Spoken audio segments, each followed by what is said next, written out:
ሰላም ጤና ይስጥልን። ውድና የተከበራችሁ የአይሻ ቤተሰቦች እንዴት ናችሁ? እንደተረፈዳችሁ ኢድ እንዴት እያለፈ ነው እናንተ ጋር? እኛ ጋር ጥብስ ጀምረናል። ጥብስ ስራ ጀምሬያለሁ ማለት ነው። እናንተ እንዴት ነው?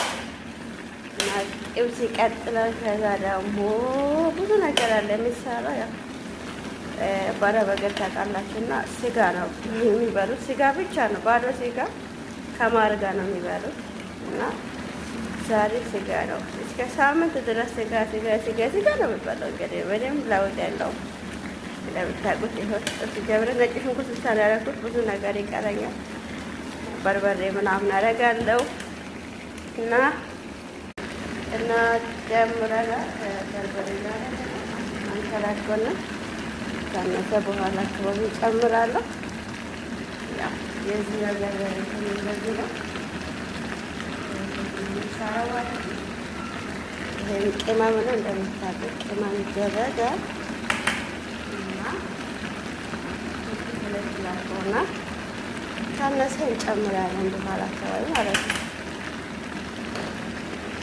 እና እርድ በትንሹ እናደርጋለን።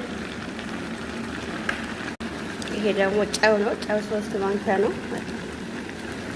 ያደረኩ ማለት ነው። በኋላ ይጨመራል ካነሰ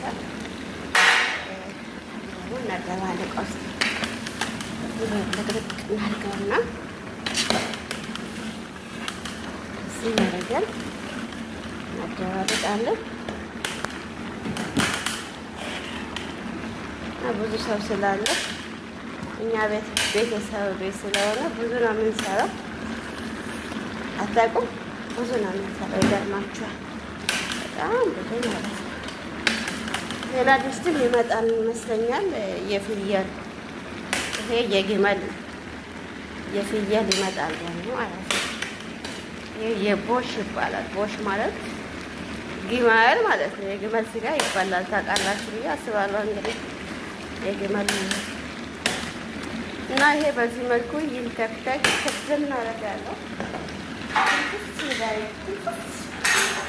ንፋስ እንዳይወጣ ትንፍስ ክድን አደረገና ከነዚህ አድርጌ ይብሳል። እና ቤተሰቦቼ በዚህ መልኩ እየሰራን ነው ማለት ነው። በጣም ደስ ብሎኛል። እግዚአብሔር ይመስገን ለሁሉም ነገር፣ ጌታ ይባረክ። እና ኢድ ሙባረክ ድጋሚ ብላችኋለሁ። ዛሬ ደግሞ ጥብስ ቀን ነው። ጥብስ እንሰራለን። ትላንትና አርስዬ ቀን ነበረ። ዛሬ ደግሞ የጥብስ ቀን ጥብስ